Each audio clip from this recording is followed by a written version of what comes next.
एक राजा था, उसके 7 बहू बेटे थे। 6 बहुओं का तो पीहर था, 7वीं का कोई पीहर नहीं था। 6 बहुएं कुएं पर पानी भरने गई तो आपस में बोली कि जल्दी जल्दी पानी भर लो, बाद में धोख मारने जाना है। कुएं पर कोई एक जनी उन 6 बहुओं से बोली कि तेरी जिठानी क्या कर रही है? तो वह 6 बहुएं बोली कि वह तो चरखा कात रही हैं। उसे क्या मालूम है भैया पाचे क्या है, क्योंकि उसके भाई नहीं हैं। यह सारी बातें एक सांप सुन रहा था। वह उन 6 बहुओं के पीछे पीछे चल पड़ा। घर में आकर सांप ने आदमी का रूप लेकर 7वीं बहू से कहा, बहन राम राम। वह कहने लगी कि मेरे तो कोई भाई नहीं था। भाई तू कहाँ से आ गया? भाई बोला, बहन तेरी शादी के बाद मेरा जन्म हुआ, इसलिए तू मुझे नहीं जानती। फिर वह अपनी सास से पूछने गई कि मेरा भाई आया है, क्या करूं? तब सास कहने लगी कि तेल से चूल्हा लीप ले और तेल में ही चावल चढ़ा ले।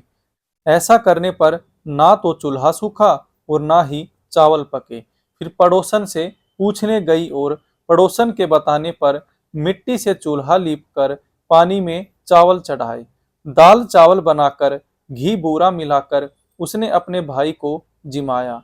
जिमने के बाद भाई बोला, बहन मैं तुझे घर ले जाने आया हूँ।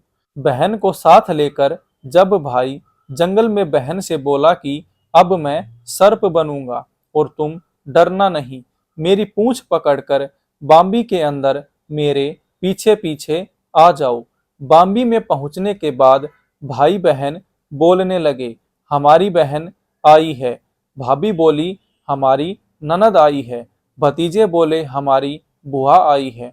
माँ हर रोज अपने बच्चों को घंटी बजाकर बुलाती और उनके आने पर उन्हें दूध पिलाती थी। और वह देखती रहती थी कि एक दिन वह माँ से छोटे बहन भाइयों को दूध पिलाने की जिद करने लगी। तो माँ बोली, ले दूध तो पिला ले, परंतु गर्म दूध पर घंटी मत बजाना। उसने गलती से गरम गरम दूध पर घंटी बजा दी, जिसके पीने से किसी की जीभ, किसी की पूंछ और किसी का फन जल गया। तब सब गुस्से से बोले कि इसने हमें जलाया है, अब हम इसे खाएंगे। यह सुनकर माँ बोली, इससे गलती हो गई है, मैं इसकी तरफ से माफी मांगती हूँ और इसको छोड़ दो। उसकी भाभी के लड़का हुआ तो भाभी बोली, मांगो ननद, तुम्हें क्या चाहिए?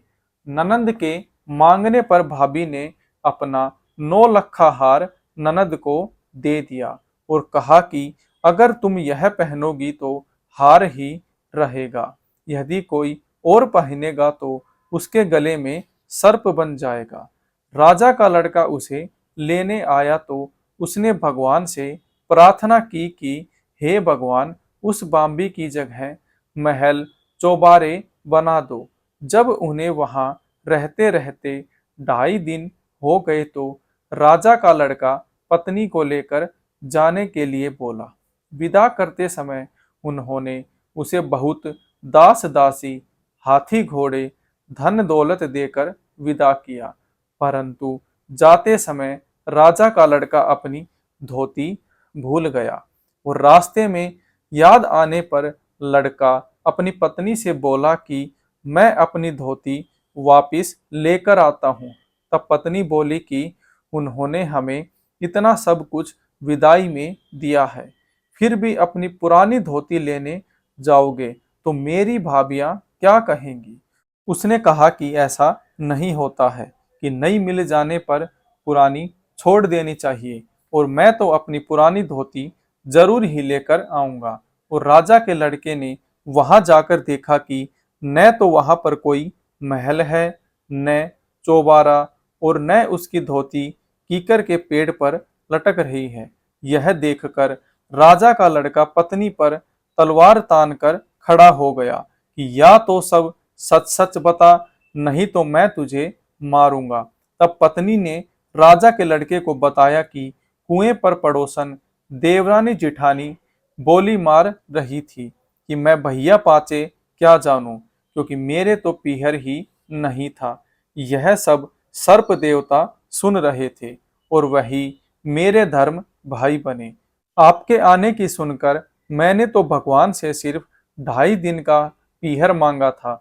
घर आने के बहुत दिनों के बाद बहू के लड़का हुआ तो उसकी ननद भी बहू के पूछने पर बोली कि मैं तो वही 9 लखा हार लूंगी जो तुम अपने पीहर से लाई हो।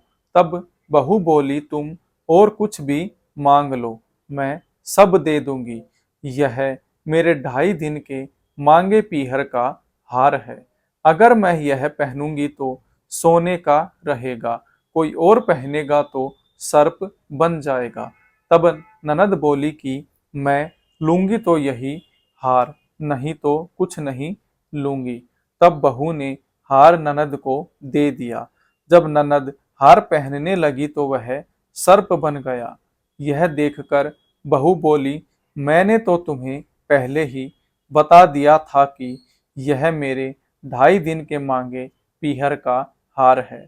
और ननद को पूरी आप बीती बताई कि किस तरह यह हार मुझे मिला और मैं कैसे मेरा 2.5 दिन का मांगा पीहर था।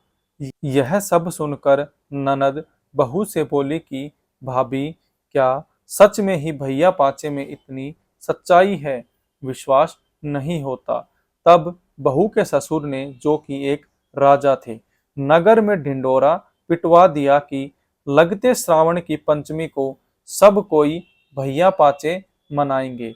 चने मोट भिगोएं, कीकर की झाड़ में पिरोएं और चने मोट से धोक मारकर इन्हीं का बायना मिनसे। कहता की, सुनता की, हुंकारा भरता की, विनायक बाबा की कहानी भी कहे सुने। जैसी उनको आई सबको आए। अभी हम विनायक जी की कहानी सुनते हैं। एक छोटा सा लड़का अपने घर से लड़कर निकल गया और बोला कि आज तो मैं विनायक जी से मिलकर ही घर आऊंगा।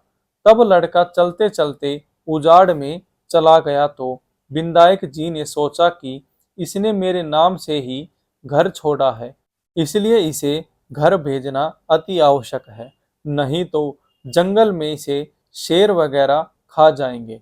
फिर विनायक जी बूढ़े ब्राह्मण का भेष धारण कर आए और बोले कि तू कहाँ जा रहा है?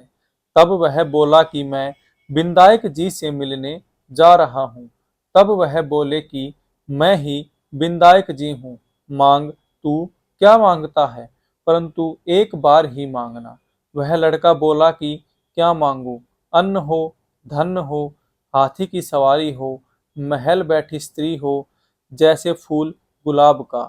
तो विनायक जी बोले कि लड़के, तूने सब कुछ मांग लिया, जा, तेरा सब कुछ ऐसे ही हो जाएगा। वह लड़का घर आया तो देखा कि एक छोटी सी बहू चौकी पर बैठी है और घर में बहुत धन हो गया। तब वह लड़का अपनी माँ से बोला कि देख माँ, कितना धन लाया हूँ, विनायक जी से मांग कर लाया हूँ। हे विनायक जी महाराज, जैसा उस लड़के को धन दिया वैसा सबको देना, कहते सुनते हमारे सारे परिवार को धन देना। तो दोस्तों, आज की वीडियो में इतना ही था। मैं आशा करता हूँ कि आपको आज की यह वीडियो पसंद आई होगी। अगर पसंद आई तो चैनल को लाइक करें व सब्सक्राइब करें। चलिए दोस्तों, अब जल्द हाजिर होता हूँ एक नई वीडियो के साथ। तब तक के लिए जय हिंद, जय भारत।